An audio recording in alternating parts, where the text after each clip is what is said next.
¿Qué tal? Saludos. Continúo con la lectura del libro Iron John, Juan de Hierro de Robert Blight, una nueva visión de la masculinidad. En el episodio anterior comencé a compartir el cuarto capítulo titulado El hambre de rey en una etapa sin padre. Habíamos visto en este episodio anterior la importancia del padre, ¿no? Cada vez perseguido, con la misma modernidad que separa a los hijos de los padres y ahora ya también a las hijas de las madres. Vemos cuánto esto afecta a los jóvenes, sin una figura paterna, a la que aferrarse, a la que seguir. Ponía, por ejemplo, Robert Blythe el ejemplo, ¿no? Del padre que sale, se va a la empresa, a la fábrica, y lo único que regresa en la tarde es a dar órdenes. Entonces su hijo ya no le ve.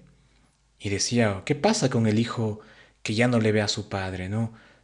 Cuando ya no ve que su padre está trabajando, que está haciendo algo, comienzan a aparecer los demonios de la duda, ¿ya? Comienza a despreciar al adulto mayor, se pierde ese respeto, ¿no? Ya no hay esa comunidad que vivía en las comunidades antiguas. Tu papá era carpintero, te enseñaba carpintería, te enseñaba a sembrar la tierra, a labrarla, alguna profesión que tenía, ¿no? Ya eso por la misma época se va perdiendo y por supuesto eso afecta muchísimo al varón. Y ponía, por ejemplo, ¿no? Como en ese desprecio al no haber tenido un padre, muchos jóvenes terminan, por ejemplo, cantando canciones de rock a propósito, como que para molestar a sus padres. O ponía el ejemplo también de los arquitectos, de ingenieros, que se enorgullecen destruyendo lo que sus antepasados construyeron, porque justamente no se ha roto ese lazo. Ponía el ejemplo también de Freud, que decía, ¿no? De esa rivalidad entre el padre, pero decía, eso pudo haber sido cierto en esa época de Freud, pero no siempre ha sido así.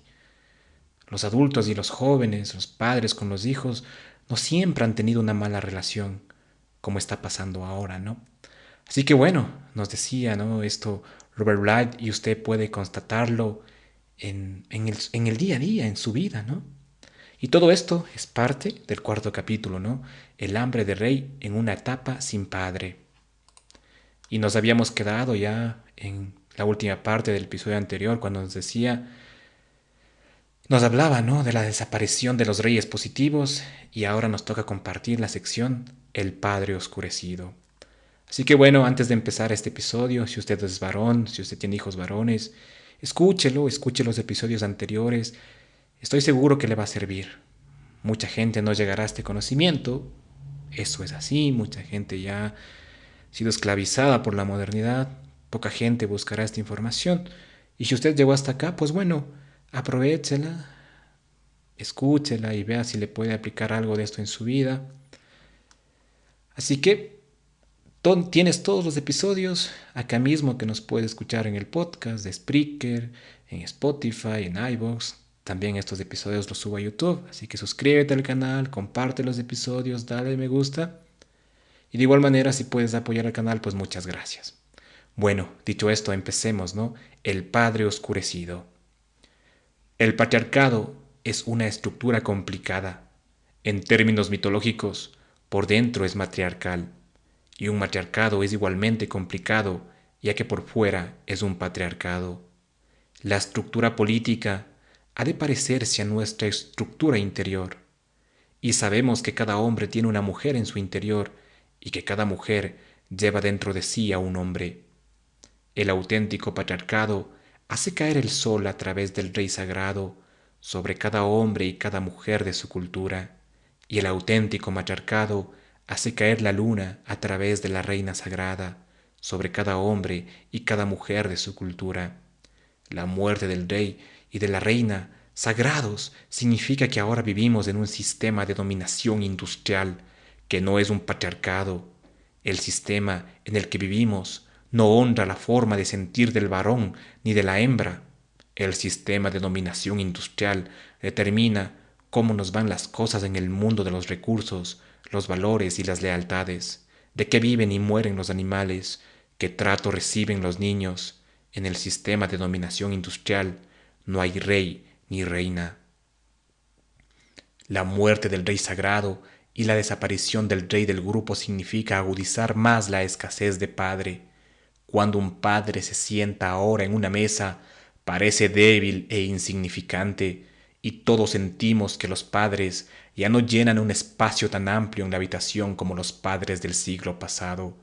Algunos lo celebran, pero sin entender todas sus implicaciones. Estos hechos han contribuido a hacer del padre presa de su propia miseria. D. H. Lawrence escribió: los hombres llevan muchos años hundidos en sus egos masculinos y resplandecientes, hundidos en el desaliento y casi en la abyección. ¿No es esto perverso? Debilitado, desalentado y cada vez más insignificante, el Padre también parece tornarse la herramienta de fuerzas oscuras. En la Guerra de las Galaxias se nos transmite la imagen de Darth Vader, un equivalente sonoro al Padre Oscuro, Darth Father. Está decididamente del lado de las fuerzas oscuras. A medida que mueren los reyes políticos y mitológicos, el Padre pierde el resplandor que antaño absorbía del sol o de la jerarquía de los seres solares. La sociedad le ve como un ser opaco. Los demonios que han montado una agencia de publicidad en la psique del Hijo le convencen de que la oscuridad de su Padre es mayor de lo que éste jamás había imaginado. ¿Qué se puede hacer al respecto? El Hijo descubre pronto que la Madre no puede redimir al Padre, más aún, en muchos casos, no lo quiere hacer. El único que puede hacerlo es el Hijo. Mientras los reyes políticos conservaron su poder, el Padre recogía el resplandor de arriba y el Hijo intentaba emular al Padre, volverse resplandeciente como Él, alcanzar su altura. El Hijo percibe al Padre como un ser luminoso. Aunque puede que esto no fuera así en la realidad, la literatura, en fecha tan tardía como el siglo XVIII, está llena de este tipo de deferencias, de reverencias al Padre, de emulación del Padre. En nuestro tiempo, cuando el Padre aparece como objeto de ridículo, como ocurre, lo hemos dicho ya, en la televisión, o como un buen candidato a la sospecha, como en la Guerra de las Galaxias, o como un tonto con mal genio, cuando vuelve del despacho sin nada que enseñar, o como un pobre ser indeciso que ha dejado de heredar resplandor regio, el Hijo tiene un problema. ¿Cómo imagina su propia vida como hombre? Algunos hijos caen en una secreta desesperanza. Si así a los 6 años de edad ya han adoptado la visión de la madre que tiene del padre, hacia los 20 adoptan la visión crítica de la sociedad que tiene de los padres, lo que equivale a un abandono. ¿Qué pueden hacer sino pedir ayuda a las mujeres? Esta petición no es del todo mala, pero ni siquiera la mujer mejor intencionada puede dar lo que se necesita. Algunos hijos hambrientos de padre encarnan una secreta desesperanza que no menciona a las mujeres. Sin investigar a su propio padre ni las razones por las que es como es, se hunden en una temible desesperanza, habiendo aceptado a pies juntillas la idea genérica y menguada de padre. Soy hijo de un material masculino defectuoso y probablemente seré como él. Luego, con este secreto, se dan por vencidos, se hunden, viven con una zona insensible en su interior, se sienten compelidos a ser oscuros porque el Padre lo es, pierden la vigorosa participación en las batallas políticas, tan característica de los americanos del siglo pasado, sienten que sus opiniones no importan, se convierten en secretos seres del subsuelo y a veces se ahogan en alcohol mientras viven en una madriguera bajo tierra. Otros hijos reaccionan poniéndose en pie de un salto y elevándose en el aire. Cuando peor sea la visión que tienen del Padre, más largos serán los vuelos. Cada vez aparecen más evidencias en los periódicos y en los libros de abusos sexuales perpetrados por padres, de la incapacidad de los padres para relacionarse como seres humanos, de la rígida postura militarista de muchos padres, de la adicción al trabajo de los padres, de su alcoholismo, de abusos cometidos contra las esposas y de abandonos. Todos estos hechos intensifican el resplandor que algunos hijos se sienten compelidos a adquirir por la oscuridad del padre. En esta situación se puede barruntar una respuesta a la pregunta: ¿por qué hay cada vez más hombres ingenuos en el mundo? Sean o no los padres más oscuros que en el pasado, se los percibe así, y un hijo se asigna a sí mismo la tarea de redimir al oscuro padre.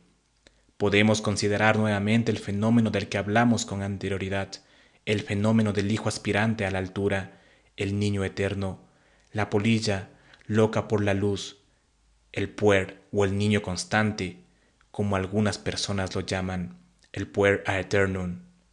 Marie-Louise Bonfrance interpreta su vuelo hacia las alturas como una revuelta contra la parte terrenal, conservadora, posesiva de la feminidad maternal. En su ensayo La Gran Madre, su hijo, su héroe y el puert, James Hillman lo ve de manera totalmente distinta. Vincula el fenómeno al padre. Es característico de la psicología contemporánea vincular todo con el padre. Tanto Freud como Jung eran hombres de madre y nuestra psicología fue creada por ellos. Hemos sugerido que, hoy por hoy, un joven puede presentir que su padre se halla inmerso en una oscuridad demoníaca, el tipo de oscuridad sugerida por las expresiones obsesión por el trabajo, debilidad, sumisión, aislamiento, alcoholismo, adicción, abuso, evasión y cobardía. Muchos hijos en nuestro tiempo, pues, no se enfrentan al Padre como en épocas anteriores, ni conciben estrategias para vencerle, sino que se remontan por encima de él, más allá de él. Existe la psicología trascendental, la psicología de hombres como Thoreau, dispuestos a adquirir una conciencia superior a la de sus padres. Ello no es malo en absoluto, pero es volar. Me cuento entre los hijos que han soportado años de privación, de desconexión de la tierra, de aire enrarecido, de la soledad del corredor de fondo. Para poder remontar alto y ser vistos, un hijo semejante intenta redimir al Padre oscurecido, adquiriendo luz propia. Esto no es del todo nuevo, es nuevo solo hasta cierto punto. James Hillman ha sugerido que podemos encontrar un modelo para la redención en el dios egipcio Horus, el hijo de Osiris. Es un dios halcón, y hasta nuestros días han llegado magníficas estatuas que lo representan en su forma de halcón, con sus ojos escrutadores. Todos recordamos que Osiris entró en la oscuridad. Su hermano Set le indujo a recostarse en un féretro, clavó la tapa y lanzó el ataúd al Nilo.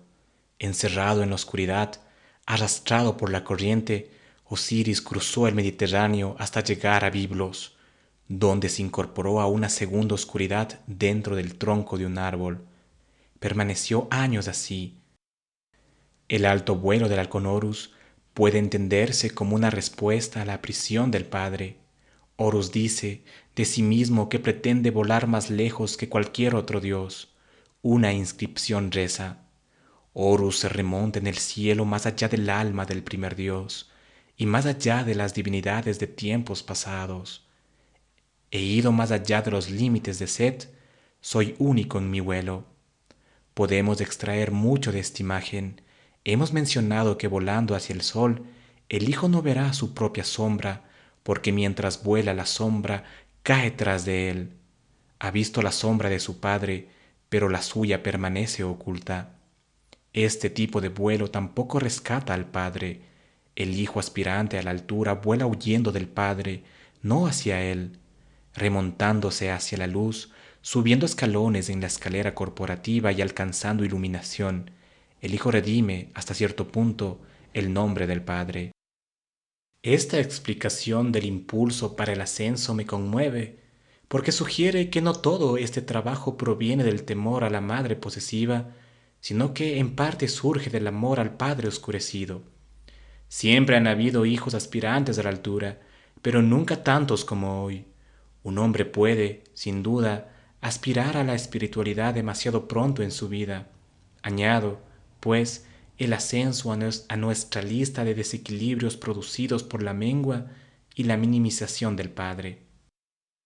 La sociedad sin padres produce estos hombres semejantes a pájaros, tan intensos, tan encantadores, tan propensos a la adicción, igual que las grandes bahías del Helesponto producían las grullas que, notó Homero, volaban por miles hacia el sol.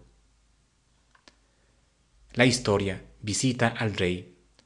El niño de nuestra historia se elevó cuando el hombre primitivo se lo llevó cargado en los hombros. Luego se hundió junto con su dedo herido en el agua. Después se elevó mucho cuando toda la cabeza se le volvió oro. Luego volvió a descender más profundo cuando experimentó su tiempo de cenizas en la cocina. Esta inhalación y expiración parece una buena forma de respiración, y puesto que el niño ha aprendido a respirar bien, quizá podríamos dejarlo aquí y terminar la historia. Todo hombre que haya tomado el camino hacia abajo y hacia afuera se ha convertido en un hombre descendente, y por ello se parece a José, que bajó a Egipto, a Job, que cayó desde gran altura, a Huckleberry Finn, que descendió por el río. Pero la historia no está a punto de acabar. Nada se ha dicho aún sobre el segundo rey. Uno de los grandes temas de los cuentos de hadas es el de los dos reyes. Los problemas se dan con el propio padre, el primer rey. Entonces uno tiene que abandonar el primer castillo. Después de un tiempo de sufrimiento y aislamiento, no se sabe cómo aparece un segundo rey en escena. Encuentra al héroe o a la heroína mientras caza, luego la adopta y le impone una tarea. Luego, mientras el aventurero intenta establecer un lazo fructífero con el nuevo rey, empieza una complicada danza. Recordemos que el niño de nuestra historia, careciendo de habilidades, ese detalle muestra cierta falta de enseñanza paterna, toma un trabajo como ayudante de cocina en un castillo que no es el de su padre. Aquí experimenta el hollín y las cenizas. Si bien aún conserva su pelo de oro, después de un tiempo en la cocina, el cocinero le ordena llevar la comida al rey. La historia lo cuenta de la siguiente manera. Una vez, como no había ningún otro disponible, el cocinero ordenó al niño que llevara la comida a la mesa real, pero como el niño no quería que viesen su pelo de oro, se dejó puesto el sombrero. Nunca antes había ocurrido algo semejante en la presencia del rey, que dijo: «Cuando vengas a la mesa real, has de quitarte el sombrero». El niño respondió: «Ay, señor, no puedo. Tengo una costra en la cabeza». El rey llamó al cocinero, le riñó, le preguntó por qué había tomado a un chico así a su servicio, y le ordenó que le despidiera y le echara del castillo. El pelo de oro nos ayuda a sobrevivir en la adolescencia, pero es más una molestia que una ayuda.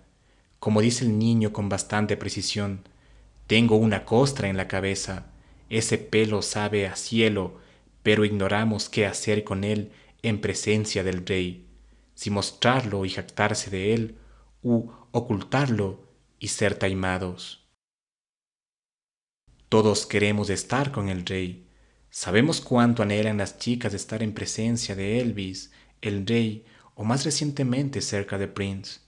Oímos que constantemente se mete alguna mujer en casa de David Letterman y de gente que roba pañuelos en las habitaciones de sus ídolos, o que acampan frente a la casa de Michael Jackson, o que están dispuestos a hacer cualquier cosa para ser invitados a una fiesta en la Casa Blanca.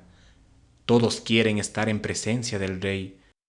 El hambre de padre se transmuta en hambre de rey, pero por el cuento sabemos que tener el pelo de oro no otorga el derecho a permanecer en sus habitaciones. Quizá cada uno de nosotros ha hecho algún tipo de trabajo de cocina, se ha familiarizado con las cenizas, incluso ha soportado la catábasis, pero eso no quiere decir que podamos permanecer mucho tiempo junto al rey. Los guardias que nos dejaron entrar nos escoltan ahora afuera. Eso es lo que dice la historia. De modo que surgen algunas preguntas. ¿Por qué tenemos tanta hambre de rey? ¿Y por qué son tan cortas las visitas a los 20 y a los 30 años? Cada uno de nosotros recuerda de la adolescencia a los profesores por los que perdimos la cabeza durante una breve temporada, las breves visitas a celebridades, las embarazosas conversaciones con escritores a los que pedíamos consejo. Si el rey nos acepta, nos podemos descubrir en un aprendizaje cuyo mantenimiento requiere una disciplina que no tenemos, Una mujer que penetra en la habitación del gurú puede descubrir, para su horror, que él quiere hacerle el amor. A veces la preocupación del rey es genuina y decimos lo que no debemos. Deseamos tanto recibir un elogio y una ratificación que cuando nos confundimos decimos lo que no queríamos decir y nos retiramos irremediablemente avergonzados. Por supuesto, puede que el rey o la reina no sean materiales, es decir, en este mundo. Los chicos de 12 años viven inexplicables experiencias de luz para las que no tienen ningún nombre y no conocen ninguna mitología que les ayude a situar las experiencias en una historia. Un chico de 14 años entiende ciertos conceptos matemáticos en un instante o sabe de qué están hablando exactamente los indios santos. Él o ella viajan a una parte del cerebro nunca antes visitada, tienen intuiciones de un éxtasis religioso. Semejante acontecimiento equivale a una ascensión al séptimo cielo, seguida de un retorno en picado a la tierra. Como románticos, añoramos esa sensación oceánica que sentimos en el útero cuando éramos divinos y nos alimentábamos de ambrosía. La adicción supone un intento de huir de las limitaciones y permanecer en la habitación del rey. Muchos de nosotros subimos las escaleras incluso antes de que nos lo ordene el cocinero y mediante el alcohol, el sexo o la cocaína alargamos la visita más allá de lo tolerado. Podría decirse que toda nuestra cultura está ahora obsesionada con esta escena de Juan de Hierro, a saber, la visita al rey. Pero quien quiera que realice la visita antes de ser llamado o que alargue demasiado tiempo, vuelve a caer en las cenizas. Los bares para solteros se parecen a la habitación del rey, el cazador sexual que hay dentro del hombre y de la mujer, mezclado de momento con el amante, hace extravagantes promesas de éxtasis, largas estancias en la habitación celestial y placeres eróticos. El espíritu soporta pérdidas durante estas pobres uniones. De semejante cacería, dice Shakespeare, apenas se ha gustado de ella, se la desprecia.